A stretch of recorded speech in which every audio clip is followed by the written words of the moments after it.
late. So again, good morning everyone. Let me share my full screen. But before that, kamusta, nakabili na kayo ng notebook at nagawa nyo na yung assignment nyo?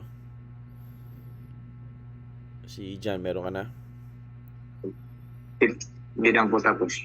Hindi pa tapos. May notebook. Okay. Si Josiah, may notebook na? Meron na. Meron naman na po. Tapos mo na? Opo. Very good. Si Brother Prince, meron na? Meron na po. Okay. May gawa ka na? Mga 4 na page po. Ba, okay Isa na lang. Si Brother Tan, meron ka na? Wala pa, hindi nyo sinabihan si Tan. O, alam mo naman. Alam niyo po yung iyak lang. Di mo binanggit sa akin, Roel. Alam ko lang notebook.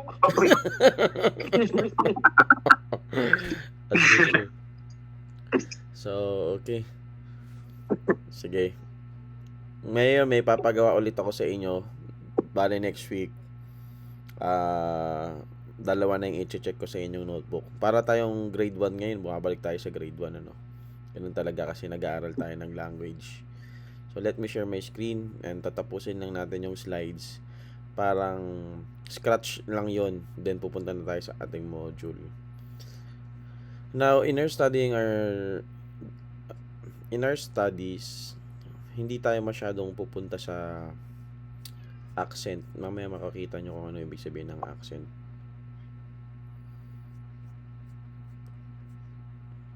Nung before akong may friend ako sa Facebook, ang pangalan niya si Pastor Jeff. Hindi siya Baptist, pero sobrang maaral siya. Nung nagkaroon siya ng seminar about Greek, do alam ko naman na yung ituturo niya, pumasok pa din ako kasi tamad talaga akong gumawa ng slides para lang makuha ko yung slides niya, para sabi ko din ako gagawa. Tsaka syempre ma-review na din at learnings. So eto, nakuha ko yung slides niya. So last time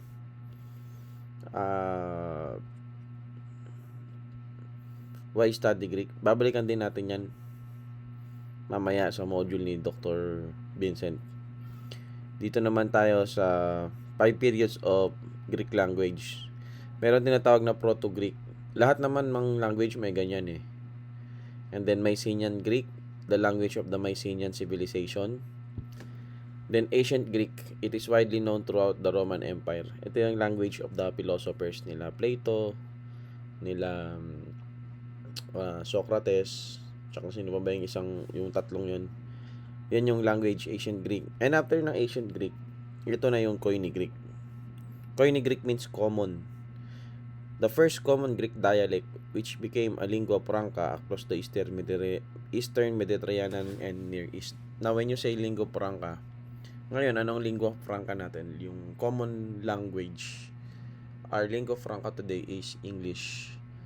Ang French naging lingua franca din yan, 17th to 19th century. Pero before that, Arabic, before ang Arabic, Latin.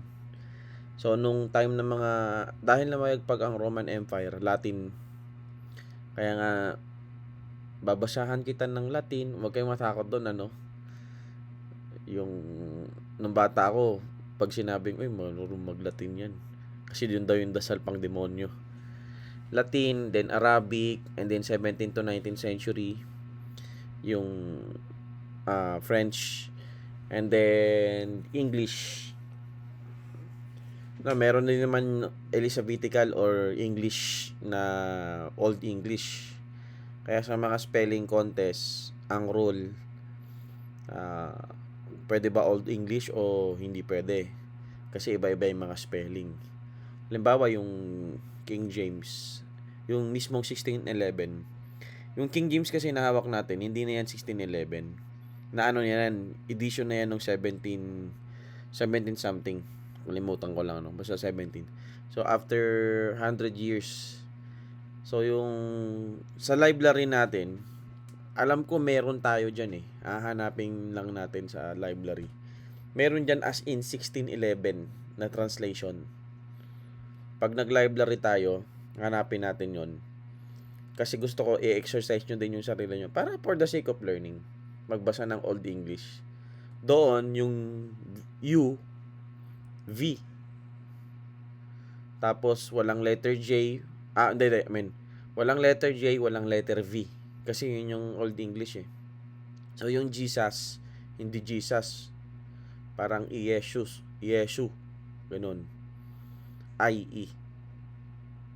And then, after ng Koine Greek, Common Greek, ba't tinawag na common? Kasi yan yung lingua franca, knowledge ng mga tao, kahit mga hindi nakapag-aral. Sa atin, sa Pilipinas, ganun din, tinawag tayo ng mga mananakop, ng mga manunupil na Indio. Meron tayong sariling langwahe, meron tayong sariling writing system, yung baybayin. Pero sila Rizal, dahil mayayaman sila, nakapag-aral sila ng Espanyol. And then, siyempre, alam din ni Rizal mag-French, alam niya din mag-English, marami siyang alam. So, next, Medieval Greek, also known as Byzantine Greek, the continuation of Koine Greek after the demise of the Byzantine Empire in the 15th century. And then, meron namang modern period, Neo-Hellenic, 1453 up to present. So, pagpunta kayo sa sa Greece, maraming pagkakaparehas sa letter. Pero when it comes to grammar, ibang-iba na. So, ang pinag-aaralan natin hindi medieval Greek, hindi modern Greek, or hindi din classical Greek, kundi Koine Greek. Kasi, ito yung language ng New Testament. Okay? Koine Greek can be initially traced with the armies and conquered territories of the Alexander the Great and after the Hellenistic colonization of the known world. Lagi nyo maririnig yung Hellenistic pag sinabi mong Hellenized, diba? Kasi ang mga Greek sobra silang radical at tawag dito militant, nananakop sila, tapos gusto nila mag-isip ka ng parang Grego, lengguwahe mo Grego, kultura mo Grego. Yun yung Hellenistic. Kaya mga Hudyo, na Hellenized sila. Pag sinabi natin Hellenistic Jews, Jewish sila by blood, pero yung pag-iisip nila, kultura nila, lengguwahe nila, Greek. So, ang tawag doon, Hellenistic. Nabanggit ko yan nung nakaraan. Became a first or second language in the Roman Empire. Kasi ang mga Romans, syempre bago yan na mayagpag, Greek eh. Ano yung mga world power? Assyrian Empire. After ng Assyrian Empire, next, Medo-Persian Empire. After ng Medo-Persian Empire, Greek Empire, and then Roman Empire. So, bago ang Roman Empire, na-Hellenize muna sila ng mga Greek. Pero may sarili silang language, yun yung Latin.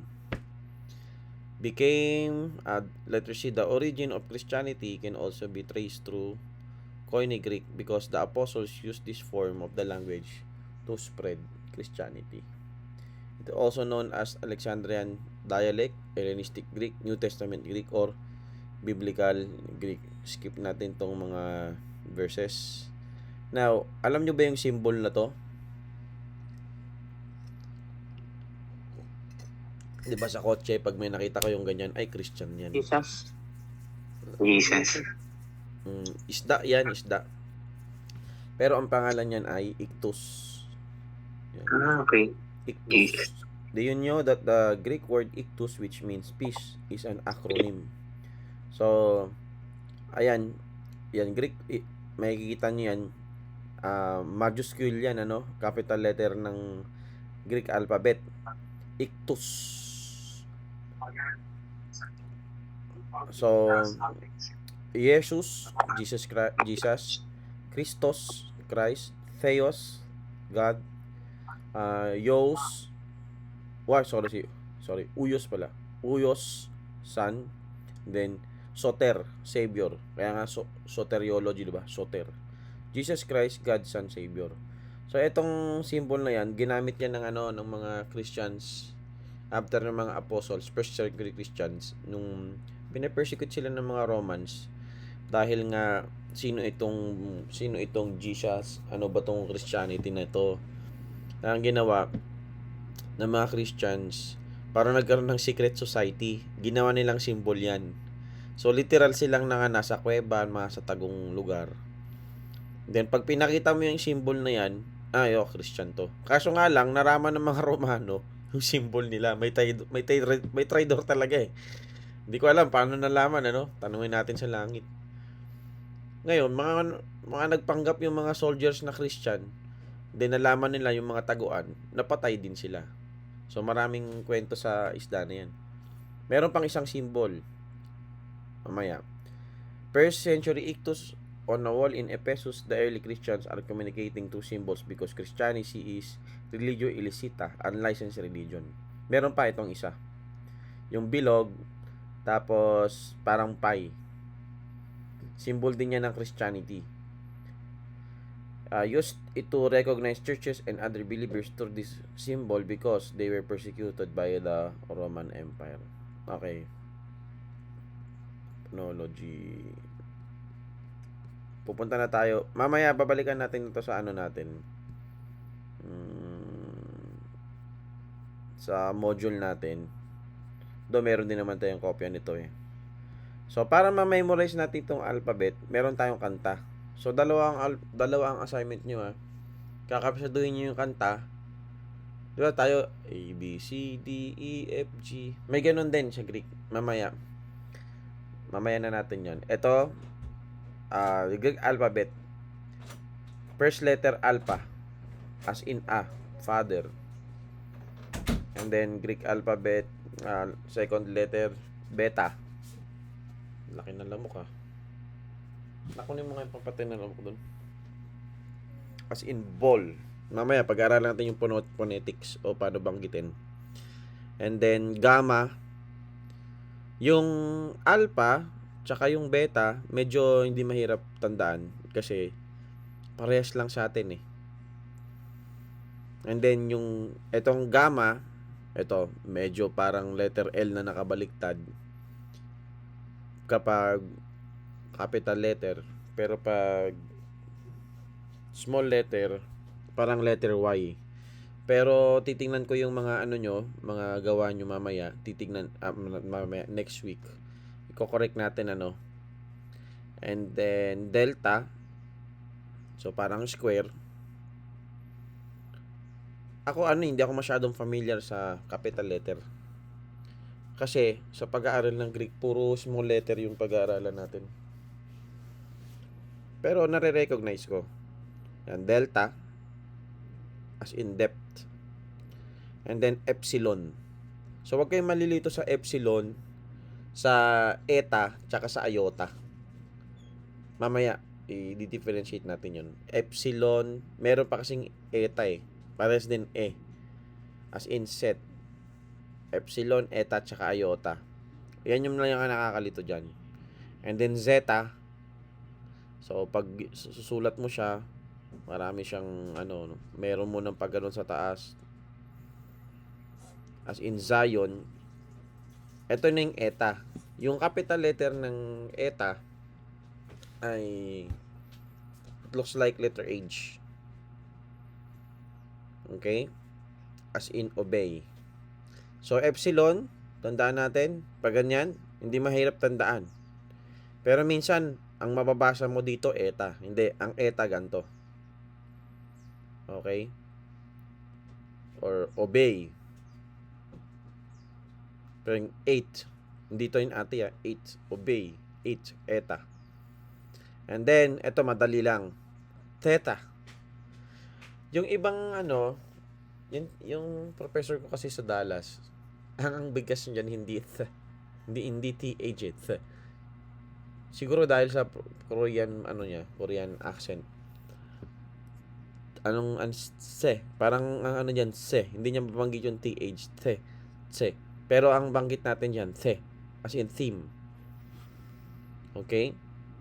And then iota. Madali lang ang iota o letter I. As in pit. Kaparehas lang ng English letter. Kappa, madali lang din. Kappa, kit.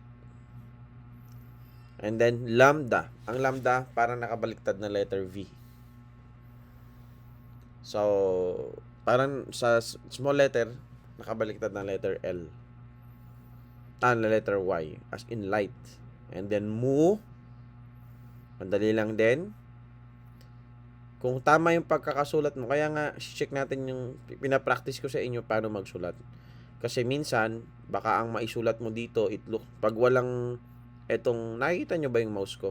Nakikita nyo? Okay. Pag walang ganyan, baka upsilon yung malagay, upsilon ang basa natin. So, kaya pinabili ko yun ng notebook na medyo merong hati sa ganyan. Tapos lakihan yung sulat nyo muna para makita natin yung details. Medyo sosobrahan mo ng konti. Mu. And then, nu looks like letter V. Yung kanyang small letter. As in, no. And then, C. As in, ax. C. Now, balikan natin tong zeta. Ano pinagkaiba sa pronunciation? Epsilon, Z. Zion. Diba sa atin? X, Y, Z. So, X, Z. Ito yung parang Z. D, Z, Z.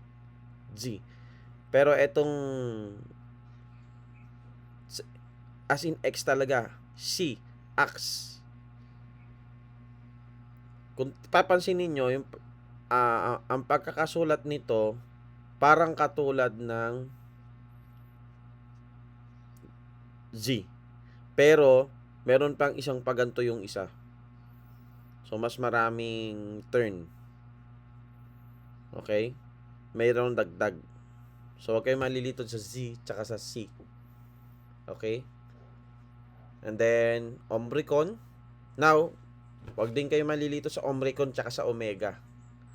Iba ang pagkakasulat ng Omega. Ang Omega parang dalawang bilog na pinagtabi na parang naging letter W. And then,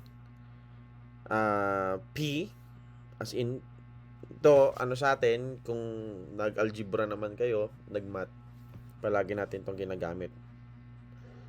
Okay? Or, tawag dyan sa math, pi. Pero P, as in pay, P. At ang rho, ito yung, pag una kayo nag-aaral ng Greek, dito kayo medyo malilito. Kasi mababasa mo yung rho as in P. No. Okay? It looks like letter P, pero ito ay letter R. Ang basa ro. Okay? And then, sigma. Now, meron tayong dalawang uri ng sigma sa small letter. Itong nasa gitna, sinusulat yan kapag ang sigma ay nasa unahan or nasa gitna. Pero pag nasa dulo, palaging ganito ang pagkasulat. Naintindihan? Parang tayo, di ba? Pag nagsusulat tayo ng meron ba dito annotate? Pag nagpasusulat tayo ng cursive, minsan, minsan yung cursive natin, ano ba mga salitang letter S nagtatapos? Bigay nga kayo ng salitang nagtatapos sa letter S. Sa English. Ito, ligas. Yung ligas na lang. Ligas. Pangalan ko na lang, di ba? Ligas.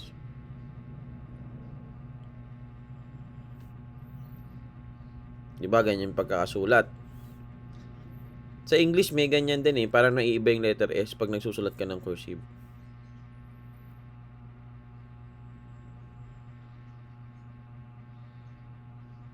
Parang ganon. Hindi pa ganyan.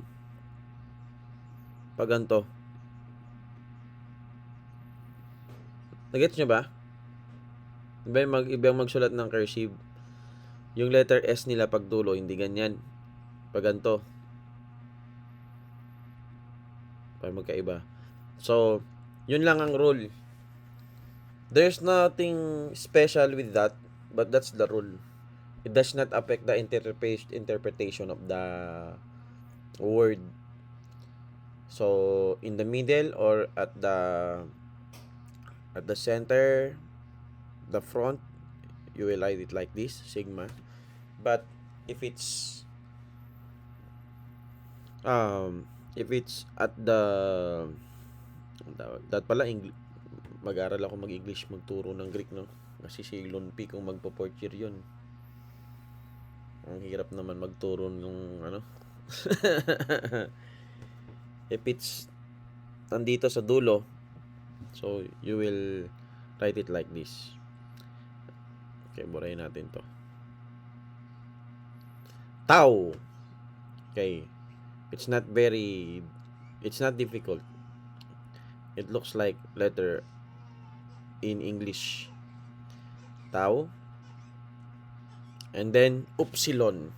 Ito, malulito kayo minsan. If it's written in capital letter, yung anak ko, yung si Sophia, yung inaanak niya, pag-pray nyo kasi 2 days na ata siyang dito matay. Yan, umiyak ko sa kwarto. Irinig ko yung ano niya. Upsilon looks like letter U, but for capital letter looks like letter Y. And then P. So magkaiba siya dito, ha. Sa ito P. Ito naman P. Merong letter H, P. So huwag kayo malilito. Itong P tsaka P,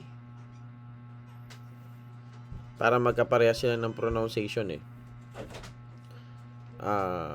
And then key. Christ. So ito yung symbol naman sa psychology, 'di ba? Kaya nga psychology. Ito yung symbol nila. Psi. As in taps. And then last letter natin is omega. Okay? As in tone, omega. So, anuhin natin lahat. Let's open your mic and then recite it all together.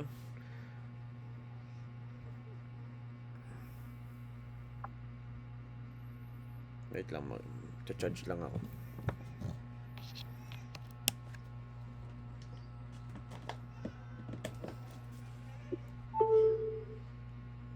Tayo natin hindi pa naka-open yung mic mo, Prince, tsaka si Gob.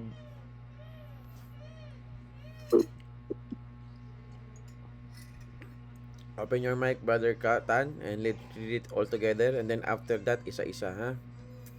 Okay, ready? 1, 2, 3, go. Alpha, beta, gamma, Delta.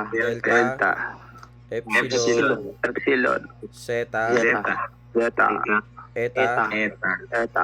theta, iota,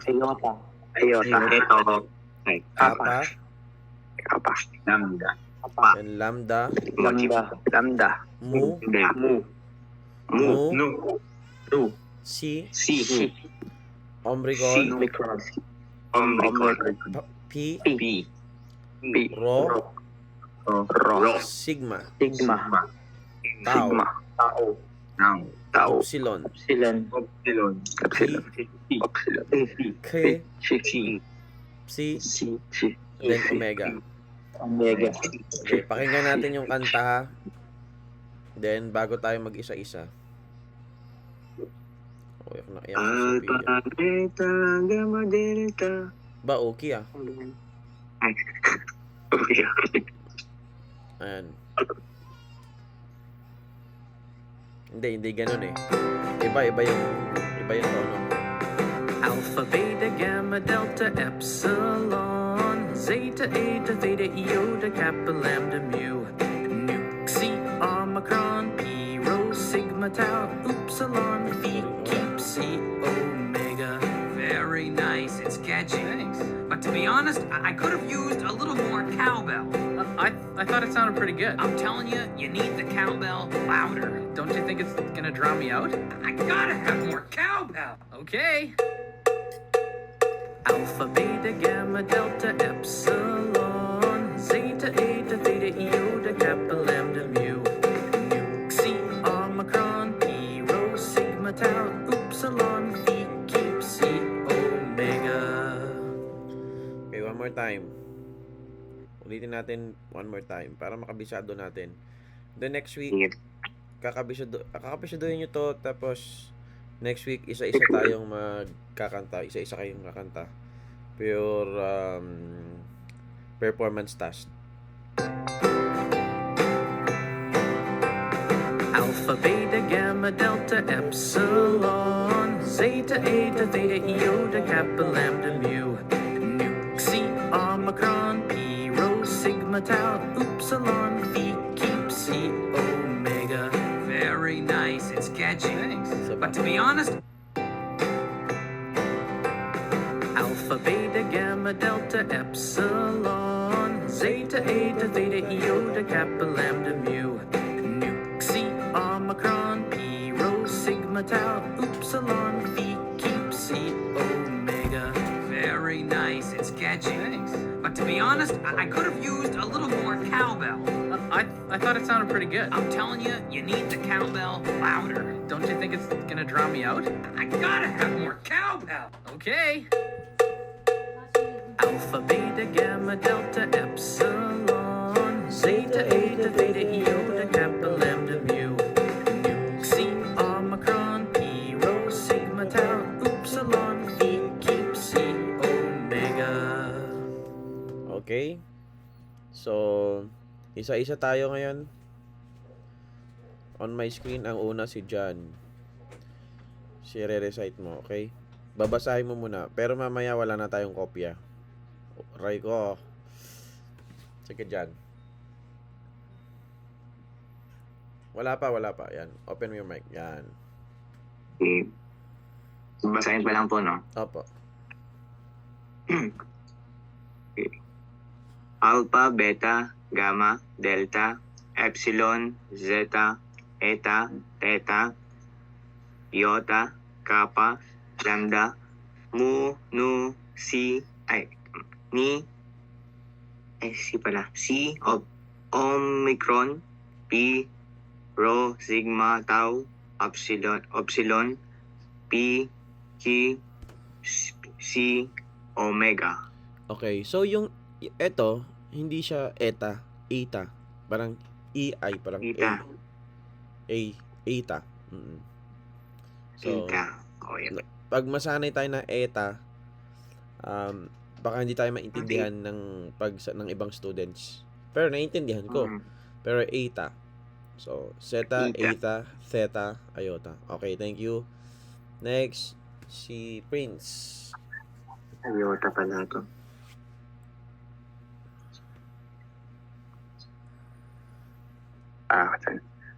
Alpha, beta, gamma, delta, epsilon, zeta, eta, theta, iota, kappa, lambda, mu, nu, si, omicron, pi, rho, sigma, tau, epsilon, phi, chi, psi, omega. Okay. Thank you. So, pag babanggitin natin to, hindi chi, no? Hindi din, parang alam niyo yung, parang mayroong ki. Parang merong dito sa lalamang ng ki. O, ganun. Next, Josiah. Siyempre, uli natin yung pang special si Cardo.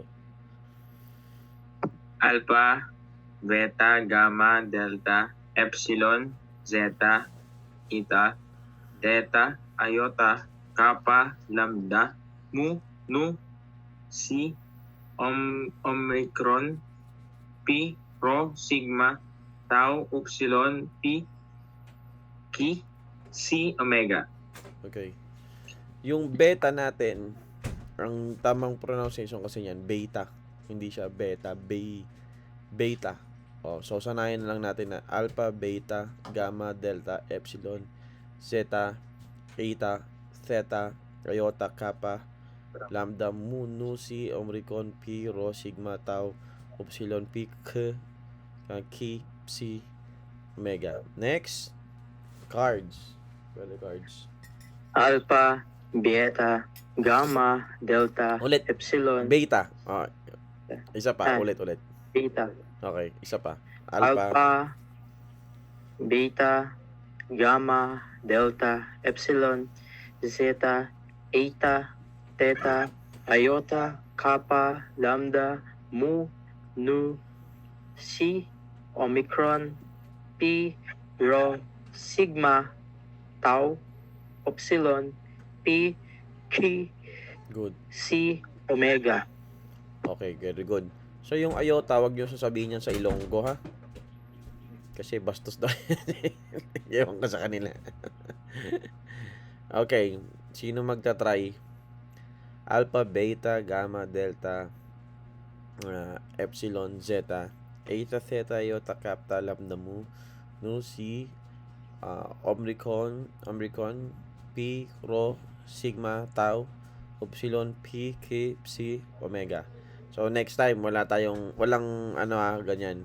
Kailangan makabisado na natin. Okay? So, ang transliteration natin, Greek ng epsilon, yan. Pag sinabi nating transliteration, pag ita-translate natin yung Greek letters. For epsilon, E. For eta, dahil now, hindi naman tayo magiging strict sa accent. Mag-aaral natin yan mamaya. So, E pa din, E for E. Omicron, O. Omega, O, Y. O. Just listening. Just listening. Thou, the letter T. Theta, TH. P, may PH tayo. Kappa, K. And then, Ki, CH. So, with this, i-translate. Picturean nyo muna to. So, paano to, no? Hindi. I-ano ko na lang. Yan. Sige. I'm hungry. Hungry ka na? Wait lang, anak. So, sa notebook nyo, sulatan nyo ng 1 to 8. Isulat nyo to, tapos ita-translate nyo. Okay? Translate nyo to. Gamitin nyo yung inyong module. Yung iba, alam nyo naman na, halimbawa, itong S, sige, K, Kappa, to TH, E, O, and then S. Isulat nyo yung English translation. Okay? Sige. Habang asikasuhin ko tong anak ko. Bibigyan ko kayo ng isang number, isang minuto, 8 minutes.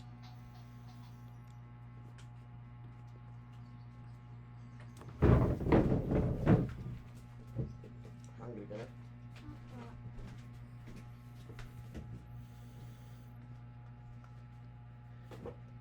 Naiintindihan nyo ba yung gagawin? Sa notebook nyo, 1 to 8, tapos ita-translate nyo tong yung 1 to 8. Naiintindihan nyo? Okay? Sir, paano po ulit? Sa notebook nyo, susulat nyo tong practice. Tapos, ita-translate nyo to. Bawat letter po. Bawat letter. Ita-transliterate nyo. Tapos, next week, i-checkan ko. Ha? Sige po. Ngayon yung nagagawin ngayon. After 8 minutes, babalik tayo.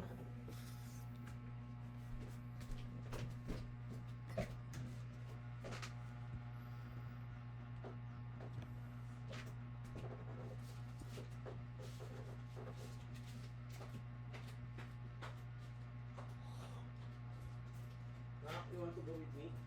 No.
Pooping.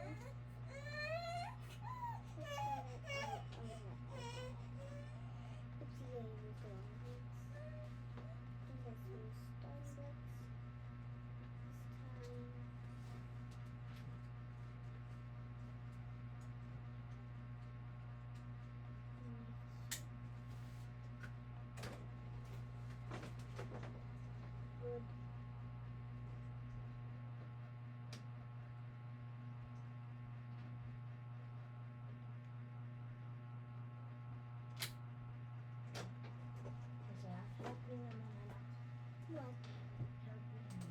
What do you do?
Sure that there's no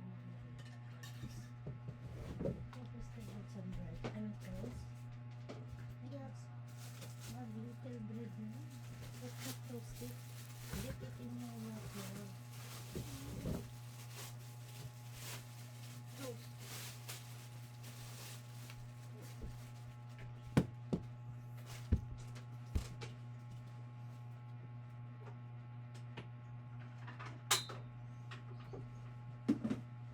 Uy, what are you doing? Nothing.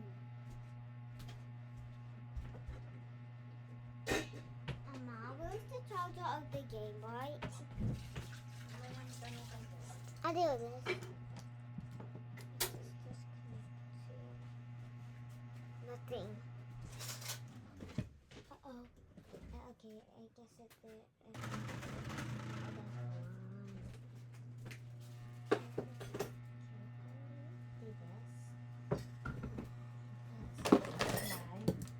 Charity! Oh, makakaano ka, makakadisgrasya ka dyan. Sabi ko sa'yo, you wait for daddy. What if it has a coffee and it all spill on the laptop?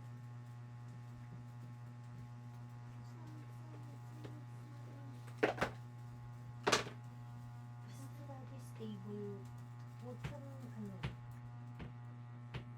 Kung ayaw mo matalo, gusto mo ba lagi ka natatalo, anak? You're a smart girl, diba? You think muna before you do things, ha? Mama, Mama, can you give me the small bread? The small bread. Come here.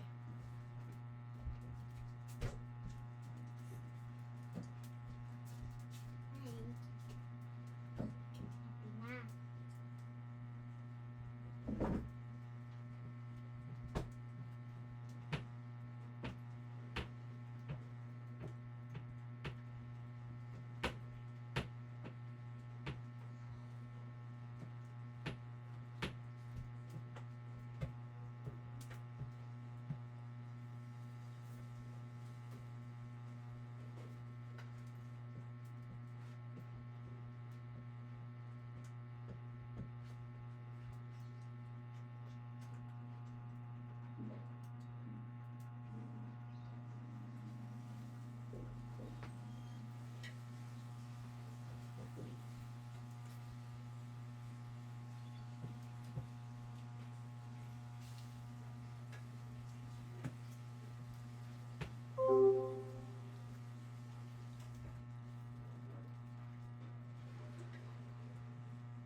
Parehas kayo ng problema ng kapatid mo.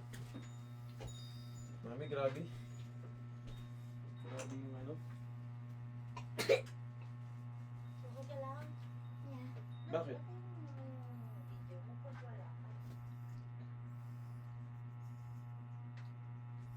Can you charge Sorry. my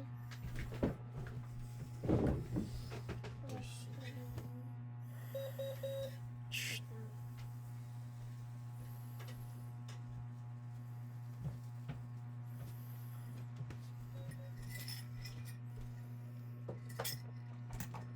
Bigla kasing bumuhos. Bigla kasi ako na tayo. Just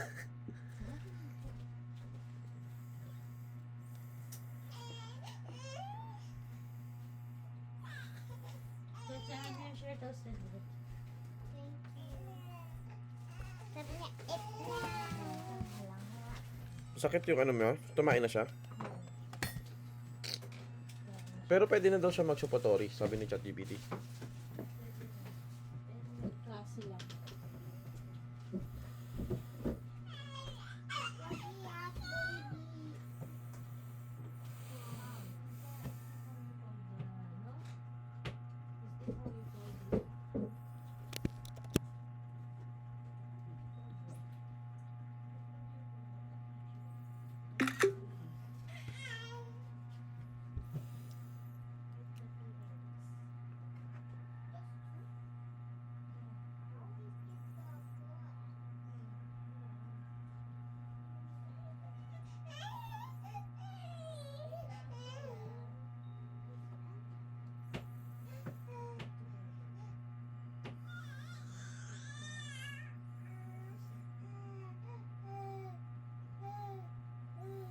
Okay, tuloy na lang natin yan. Ini-screenshot ko, tapos isend ko sa group natin. So, sabay-sabay nating basahin, ha? Repeat after me. Open your microphone and repeat after me.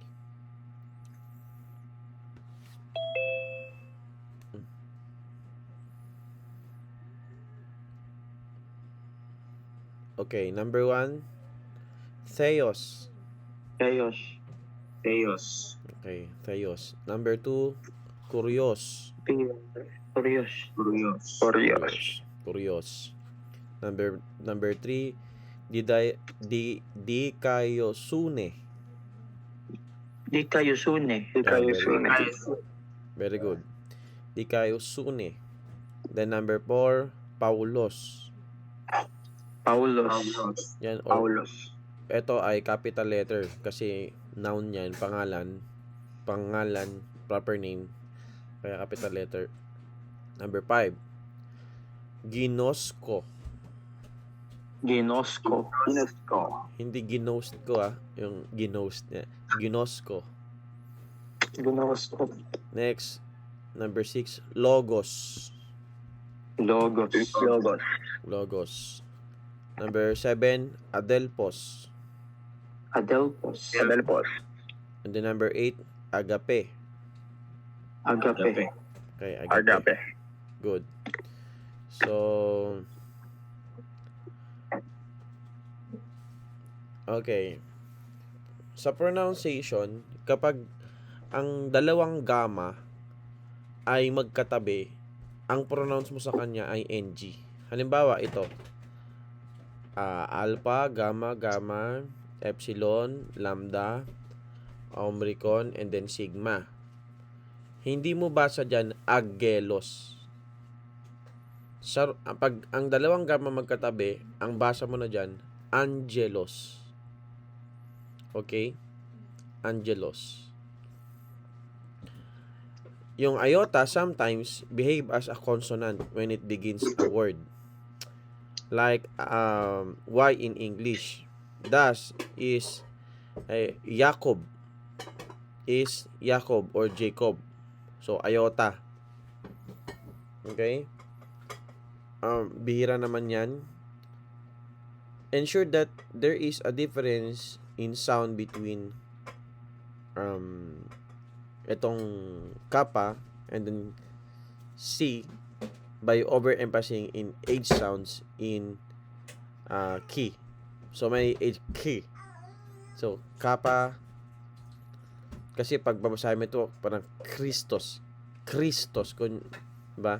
Key, and then rho, iota, sigma, tau, omega, tsaka sigma.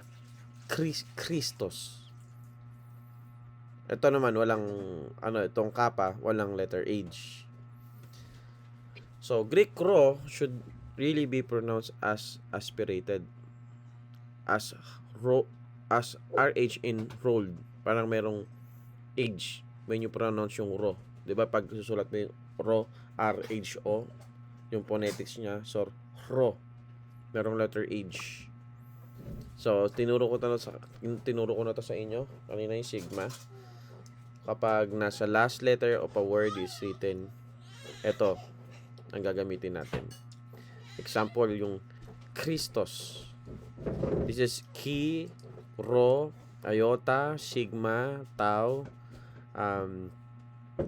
omicron, and then sigma. Merong dalawang sigma.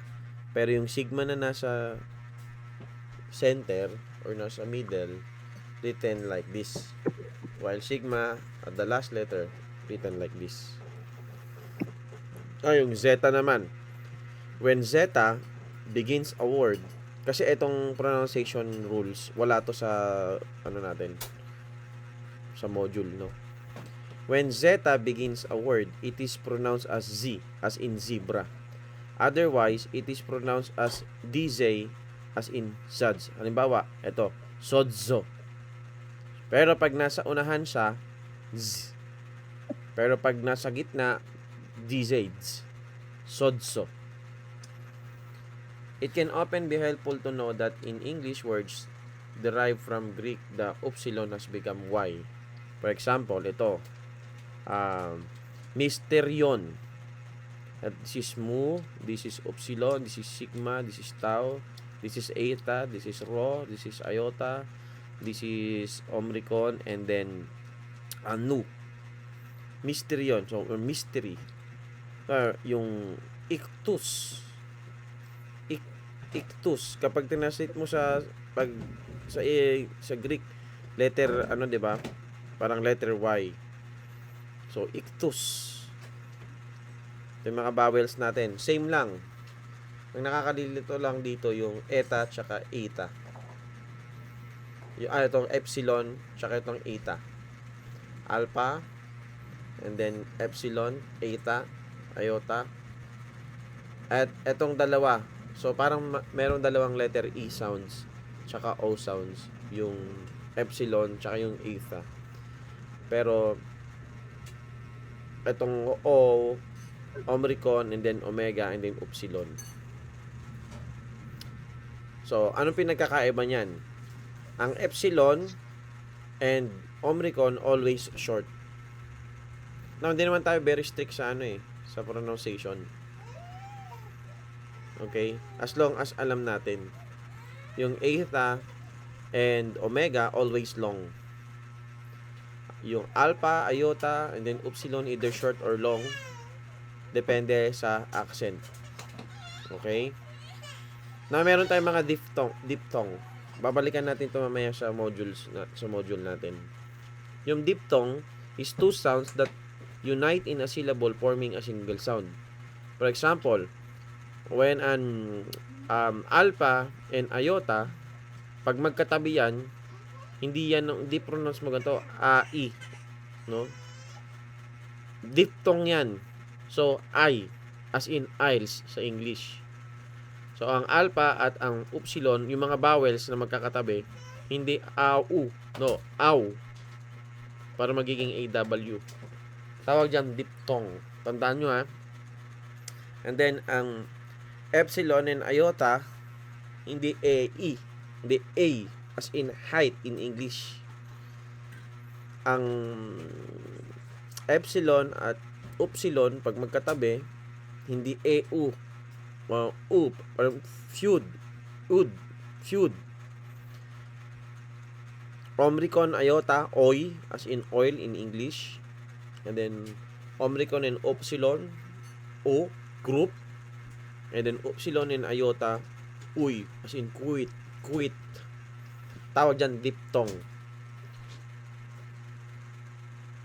The word syllable, so dito tayo sa syllables. The word syllable comes from the English, from the Greek syllable, meaning that which holds together. Every Greek word has as many syllables at it has separate vowels or diphthongs. So, depende. Halimbawa, ang thelo. Dalawa. Thelo. Number 2, nomos. Cosmos. Dalawa lang din. Pero ang adelpos, 3. Anthropos, 3. Echo, 2 lang. The last 3 syllables of the Greek word are called ultima. Ito wala din to kasi sa module natin eh. The second to the last is penult. The third to the last is antepenult. For example, alepeia. So meron tayong diphthong to Hindi mo to bubagkasin as te-i. No. Aletheia. Now, when it comes to diphthong, huwag kayong masyadong ma-pressure kasi pag nag-aaral with our as we continue in our studies, malalaman nyo. Huwag kayong masyadong ang tawag dito, OC. Aletheia. So, the last syllable is ultima. We call it ultima. Sa English, wala tayong ganito eh. Then penult and then antepenult. At least, kahit papaano, alam nyo lang na may mga tawag pala doon. Hindi nyo na kailangan kabisyaduhin yan. Now, ito, importante to. Nasa natin to? Nasa module naman natin to. May tinatawag na breathing marks. And breathing marks is part of the spelling. 2 kinds of breathing mark, smooth and rough. So, kapag itong breathing mark ay yung parang apostrophe sa taas ng letter ng syllable, ng vowel. Okay? Kapag smooth, silent H, parang alang, wala. Pero pag rough breathing mark, may lalagyan mo ng letter H. For example, Angelos. Smooth breathing mark. Pero kapag etong breathing mark ay rough breathing mark, ganto, pabaliktad, Hangelos ang basa mo. Pero since smooth siya, Angelos. Again, when it comes to breathing mark, smooth and rough, you need to pronounce it correctly because breathing marks is part of the spelling. Etong alpha, gamma, iota, omicron, and sigma, since the first letter is alpha and there's a rough breathing mark, though there's no letter H here, you will read this hagios. Holy. Hagios. Okay? When the word starts with a diphthong, breathing marks are placed in the second letter. Ano ulit yung diphthong? Kapag ang dalawang vowel magkatabi. So sinasabi, kapag diphthong ang ang unang syllable, ang dalawang letter, ang breathing marks ay nasa pangalawang letter. For example, eto, rough breathing mark. Pag ganun kasi, parang pabaliktad na apostrophe sa taas ng upsilon. So, hautos. Hindi mo ilalagay ang breathing mark dito. Now, ano naman to, sir? Itong, hindi ko sige maturo eh. Nasaan ba yung pang point dito? Etong, ayan, ano naman to? Accent yan. Wag nyo na munang problemahin yan. Yan. Basta ito yung breathing mark. Okay? So, ito, puro rough breathing mark. Huyos. Hautos and huyos. Okay, question? Wala? Now, yung mga accent mark, hindi naman tayo magiging strict dito. Kahit papaano, alam nyo lang din. Wala kasi ito sa module natin. Kapag nakakita kayo ng ganito, yan, ito. Ganyan yung marks. Ang tawag dyan, yung sa mga Greek letters,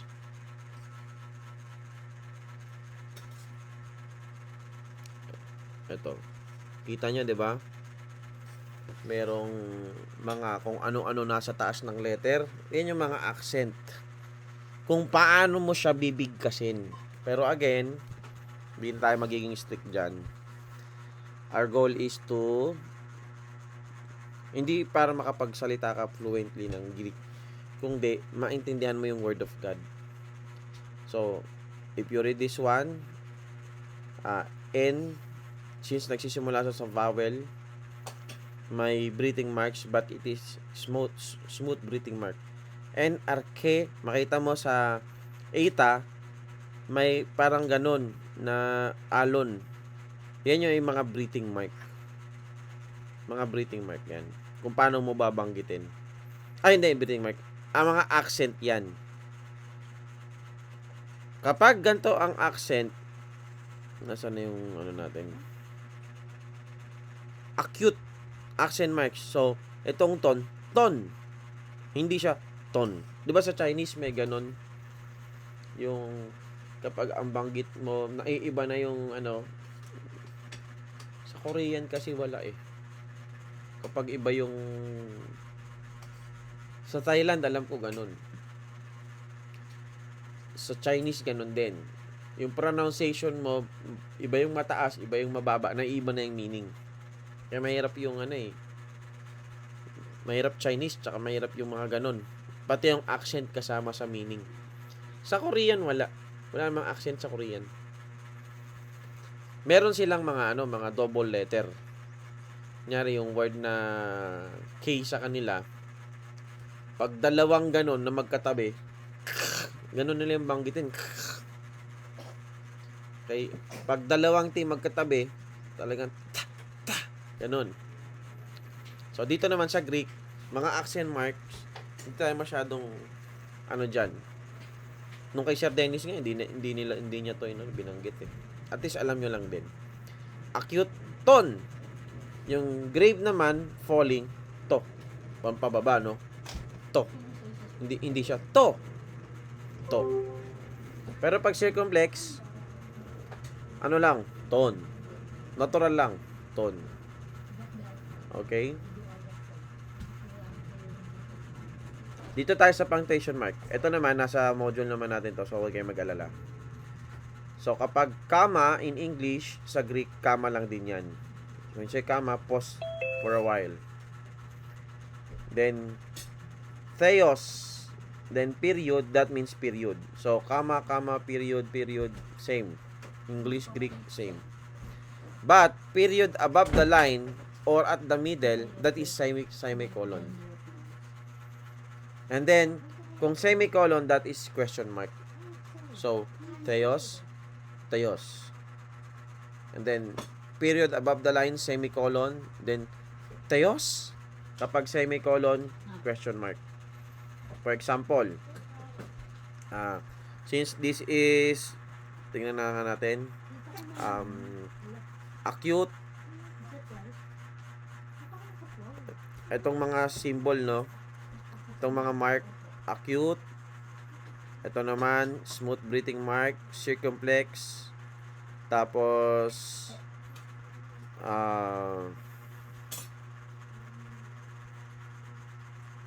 grave, acute, acute. Ito, breathing mark yan. Huwag kayong malilito sa breathing mark tsaka sa accent. And then, acute. Then, ito, merong comma. Comma lang din sa Greek. Circumflex. And then, ano to? Semicolon. Question mark. So, parang pagbabanggitin mo. Lege. Auto. To. Triton. Triton. And then, ito ay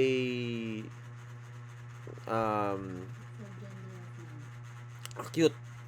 Zimon or Zymon. And then, smooth breathing mark. Ioano. Pilays. Me. So, same with English. Pag question, tataasan mo. Me. Pilays me. Yung mga example natin. Okay?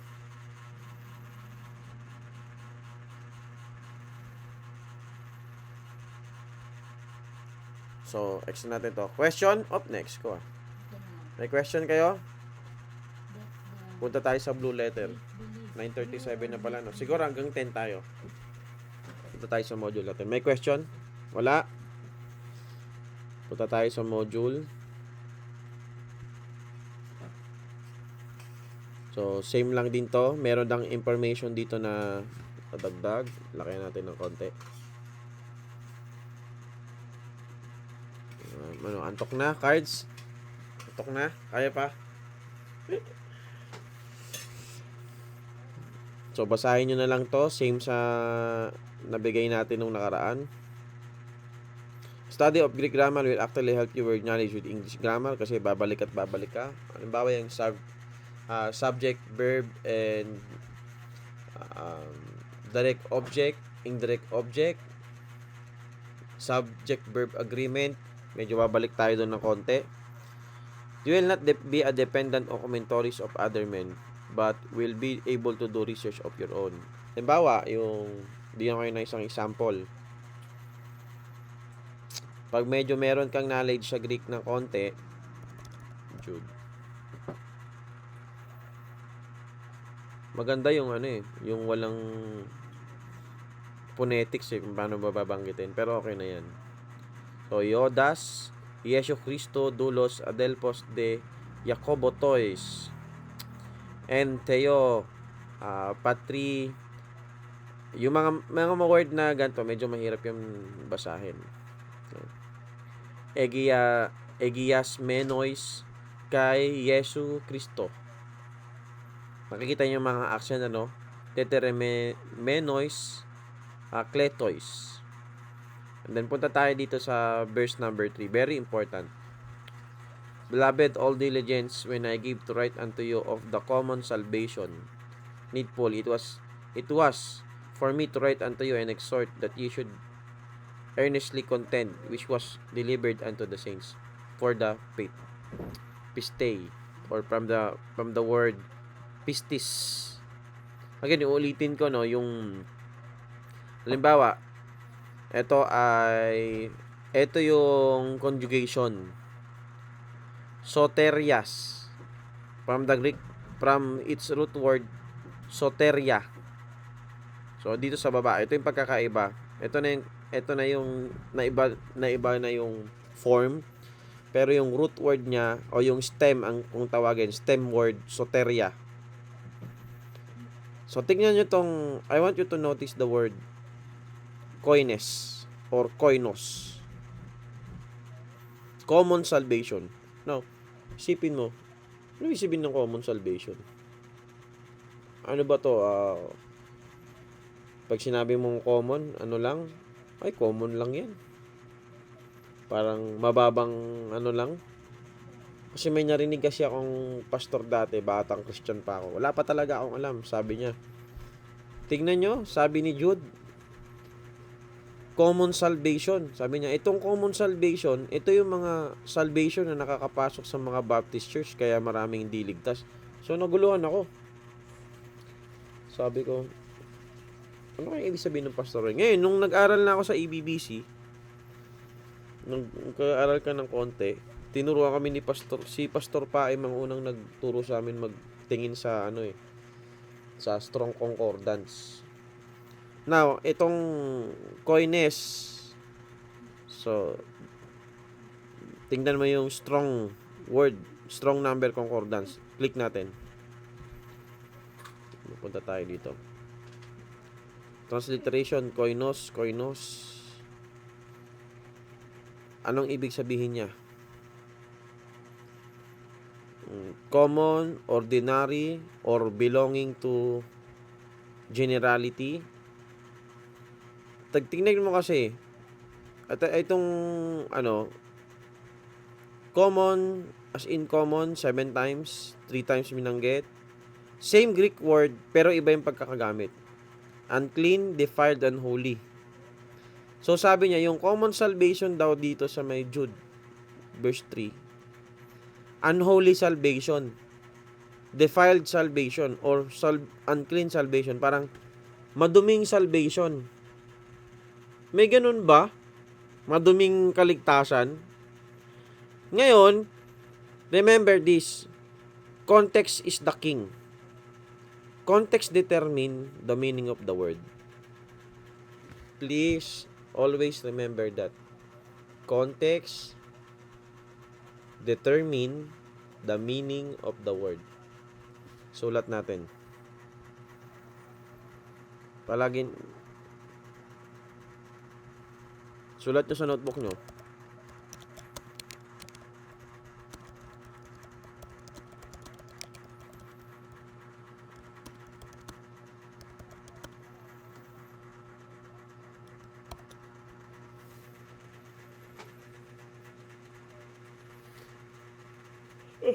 Sorry.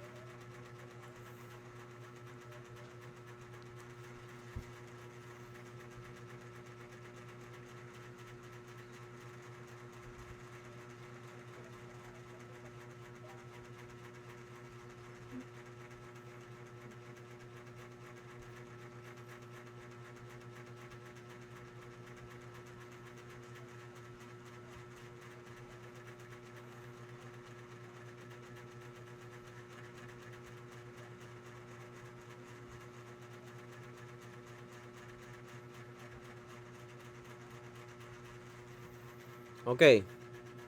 Now, hindi pa pwedeng ikaw ang pipili ng gusto mong definition. May sasabihin, hindi porket sinabi lang, sa Greek, ito ang ibig sabihin yan. Madideceive tayo kahit ng mga iglesia ni Cristo. Tsaka ng mga Jehovah's Witnesses. Ginagamit, alimbawa, yung sasabihin ng mga Jehovah's Witnesses, hindi Diyos ang Holy Spirit. Kasi, never ginamit ang pneuma bilang ingender. Palagi siyang neuter. Now, very limited knowledge of the Greek. In Greek language, biblical Greek language, Koine Greek, lahat ng words may gender or lahat ng nouns But it doesn't mean it affects their sexuality. Okay? Parang words has genders, but it does not talks about their biological position or etc. etc. Kaya nga may mga nagsasabi ng di na natin kailangan mag-aral ng Greek. Ano tayo doon? Medyo delikado 'yon kasi ang mga kulto nag-aaral ng Greek. Pag sinabihan ka, ito sabi sa Greek, oh. Again, the context determine the meaning of the word. Now, itong word na koinos, since itong unclean, defiled, unholy, synonyms yan eh. Okay? Pero meron pang isa common. What is common? Ordinary or belonging to the generality. Anong pipiliin mo ngayon? Babalik ka ngayon sa context. Beloved, all diligence when I give to you of the common salvation. Sa sinasabi ni Jude, ang isusulat ko sana sa inyo, yung salvation na na-receive mo, na-receive ko, na-receive ng mga taong nanampalataya kay Jesus Christ. Generality, belonging to the general. Yan ang ibig sabihin ng koinos dyan. Belonging to generality. Hindi unclean, defiled, and unholy. Okay? So, yun po mga kapatid. Kung bakit importante mag-aaral ng Greek. Question? Marami pa tayong mga matututunan.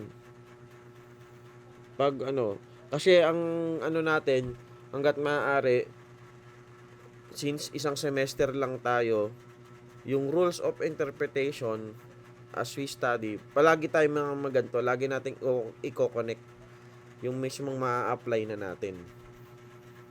Okay? Next. Tsaka ang hirap, alam mo, pag hindi ka nag-aral ng Greek, may mga libro na hindi sila nagsusulat ng ganito. Hindi nila sinusulat yung transliteration. Ito, kunyari, itong Iodas. Ang nakasulat lang ito, babasa ka halimbawa ng pastoral theology. Siyempre, expected ng author, ay mga magbabasa nito, mga pastor, mga nag-aaral to ng biblical language. Hindi mo kayang basahin.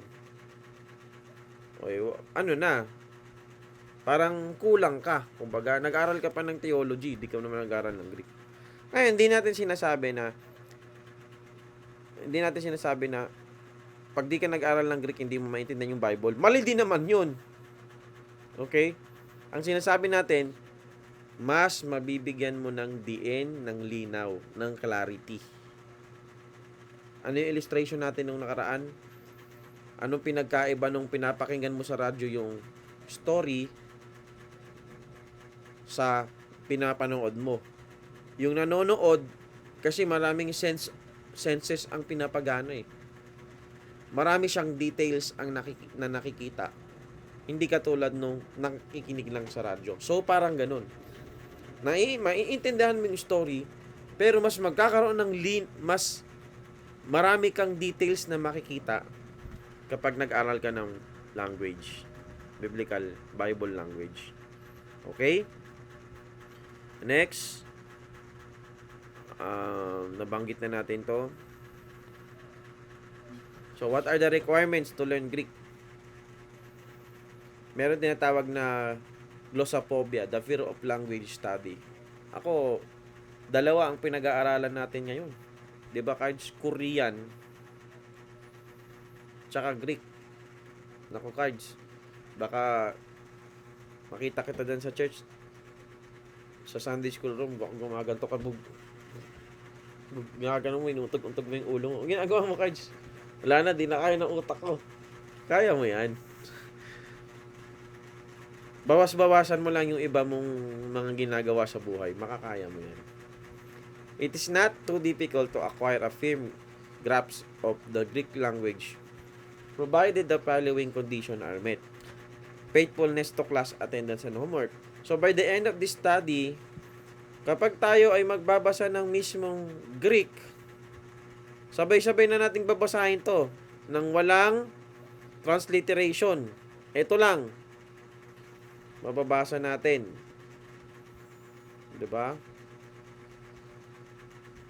Next, concentration on class instruction and homework. O pag hindi mo ginagawa, kasi nga spiral study to. At then, March, tapos na tayo eh. Ilang months lang. Kung gagawin mo lang ng isang upuan, hindi ka matututo. Yung mga pinapa-assignment ko. Excuse me. Chacha, give me water. Please. But I'm studying. Oh, studying. Okay. So, dapat every week, gagawin nyo yung assignment nyo. So, cards, medyo late ka na kasi 5 page yon. Isulat mo. Huwag ka na muna mag-ML mamaya. Magsulat ka muna ng 5 page. Ha? Tapos, bukod pa dun sa ipapagawa ko, seriousness about the importance of the study. Now, again, yung word na study dyan, sa 2 Timothy 3:15, hindi lang classroom, work study. Study, it means strenuous effort. Mag-e-effort ka talaga. Kumbaga, hindi pwedeng tamad sa pag-aaral ng salita ng Diyos. Sa tulong ng Diyos, as we endeavor to keep this course simple, fun, and profitable. So, ito yung pinag-aralan natin kanina. O, tignan mo to, itong beta, hindi beta, beta, alpha, ito nga, F alpha, beta, gamma, delta, epsilon, zeta, eta, hindi siya eta eh, hindi aita, hindi ganun, eta, theta, hindi nga theta, iota, kappa, kopa, or kappa, lambda, mu, nu, si, omicron, pi, rho, sigma, tau, epsilon, pi, k, psi, omega. Okay? Sir, question po. Yes. Yung sa iota po, iota po ba iota? Sa Ilonggo ba o sa Wait. May narinig po sa kaninang sa reside kanina, yung iota. Iota. Iota po. Tingin ko, iba-iba kasi. Yung iba, iota. Pero pwede na yung iota. Iota Dito, iota. Pero nasana yung Yeah. sa iota. Or iota. Yan, iota. Iota. Baka Iota. yung iota yung bastos, no? Iota. So, magkasundo na lang tayo, iota. Sige po.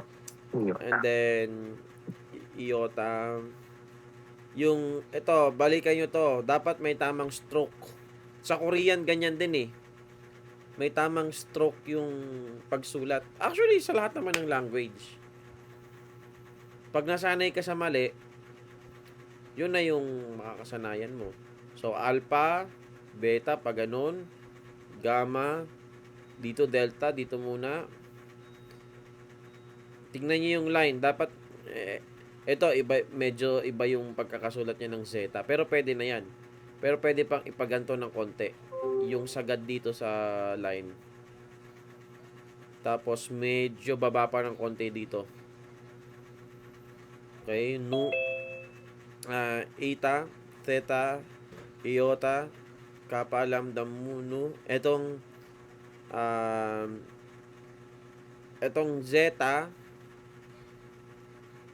so, tignan nyo, kaya pinabili ko kayo ng notebook. Tapos, hindi ko nasabi sa inyo na mag-ano kayo ng line eh. Ng konting line. Kumbaga, di ba, may lalaktaw ng isa pa dito. Tapos isa pa. Kung may guhit papunta dito, laktawan nyo yun. Hindi yung eto, tapos eto agad. Ewan ko kung paano nyo ginawa. Pero okay na yan kung ano yung nagawa nyo. Hindi ko nang nabanggit. So, again, may note dito. Never dot your iota or iota. Hindi katulad sa English, may dot, no? Always sharpen your nu to a point like this so that you do not confuse with epsilon. Ito, itong nu, tas n, then epsilon. Yung nu, parang letter V. Parang letter B sa English. Diphthongs, ayan. So, yung kalimutan. May mga improper. Ito, wala to kanina. May mga improper diphthong. May tinatawag tayong iota subscript. There are vowels that are joined with the iota subscript. Alpha, small iota. The iota is sometimes written underneath the vowels. Hence, subscript of alpha, eta, or omega, but the pronunciation remains the same. In other words, the sounds of the vowels does not change. So, minsan may makikita kayong ano nangyari? Yun ganito. Ang tawag dyan, iota subscript. Okay?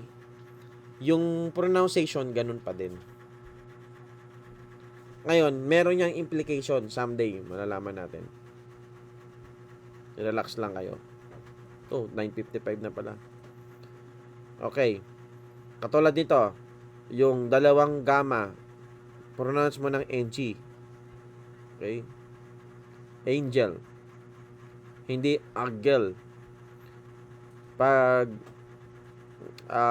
gamma and kappa or gamma and ki is pronounced like NK, ink. Gamma and this letter, lagi ko nakakalimutan tong letter na to. Pero alam mo i-pronounce. So, zeta and then C, ki, yung Christ. Ito yung mga nakakalito dyan eh. Itong zeta, hindi pala ito na-highlight. Tapos, itong ki, C, and then ke, parang mayroong k.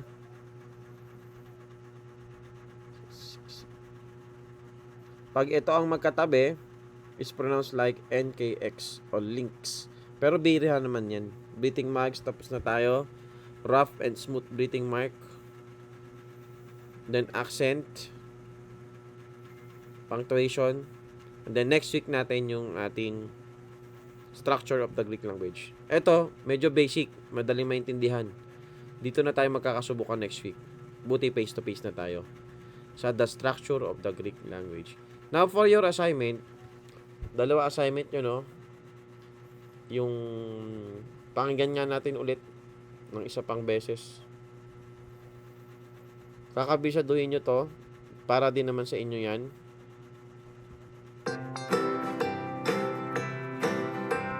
Alpha, beta, gamma, delta, epsilon, zeta, eta, theta, iota, kappa, lambda, mu, nu, xi, omicron, pi, rho, sigma, tau, upsilon, phi, keep, c, omega. Very nice. It's catchy. But to be honest, I could have used a little more cowbell. I thought it sounded pretty good. Kakabisaduhin nyo yan. Tapos, mula alpha hanggang omega, gamitin nyo yung mga materials. May sinend ako sa inyong ito. Diba mayroon ako sinend sa inyong vocabulary? Ito. Oh. Sulat kayo, tigta 3. Isang letter, 3 vocabulary. Halimbawa. Tapos laktawan nyo na lang Laktawan nyo na lang para makikita ko yung buntot. So paano ko ba wait lang.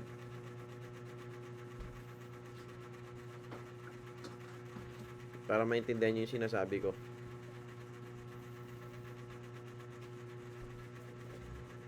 Saan dito yung...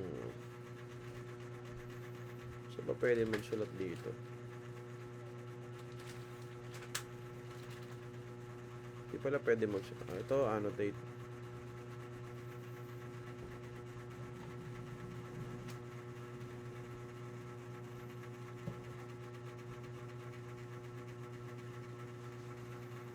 Diba pa ganyan? Notebook nyo. Tapos may isa pang pa ganyan.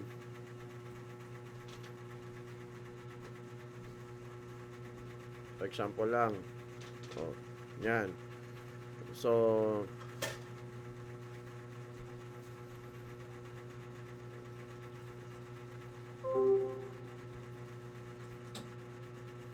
Yan.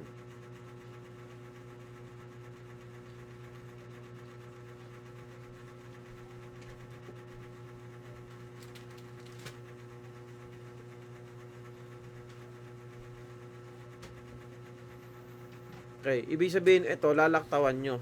May laktaw. Nagets po ba? Pag magsusulat kayo lagi sa notebook nyo, laging may laktaw na isa ng konti. Para sa mga buntot. Ganyan. Alpha, gamma, and then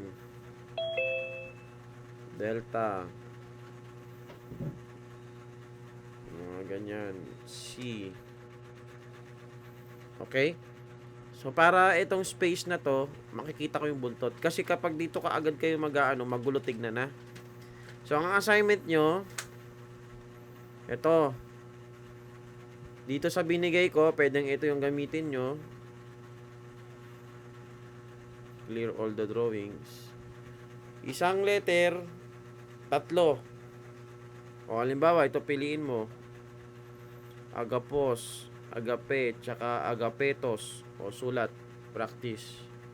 1, 2, 3. O, lagay nyo na rin yung ibig sabihin para masanay kayo. O, beta naman tayo. Sa beta. O, biblos. Statement. Or book. Kahit isang ibig sabihin lang, 2, pwede na yun. Biblion. Ay, ibahin nyo naman ng konti. Layo nyo kayo ng konti kasi para magkakapares yan. Biblios. Kahit ano, basta sa letter B. And then, gamma. And, isang letter, 3. So, ang dami niyan. Ilang letter yan? 3, 4, 5, 6, 7, 8, 9, 10, 11, 12, 13, 14, 15, 18, 24. So, kung 24 times 3. So, para masanay kayong magsulat, masanay kayong magbasa. O, Amy, yung madali, Amy. I am, very important. Ego. I. Amy. I am. Okay, 3.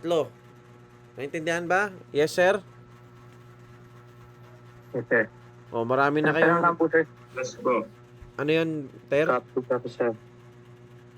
Pero yung sa ano po, yung nagdano din po kasi ng app ng Bible letter. Yung ang tawag, Blue Letter Bible. Oo. Ang preset yun, sir, yung 2TK, 2KJB. Yung ganun kanina po. Ano po? Yung? Ano preset po yung ganun, yung Greek to King James. Hindi ko lang Version. alam kung... Tatry ako mag-download ng Blue Letter sa cellphone ko. Pero meron ako kasing ginagamit dito. I-screenshot ko sa inyo. Meron po ako. Meron, hindi MySword. Hindi siya MySword. Oo nga po. Ang pangalan niya lang, Hebrew Greek. This is, ano ko kung tong apps na to, i-share ko sa inyo. I-download nyo din kasi maganda din to. Meron din siyang transliteration, may Greek. Tapos, ang magaganda to, offline, kahit walang hindi online, no problem. Para ma-download nyo. Okay? So, Hindi po.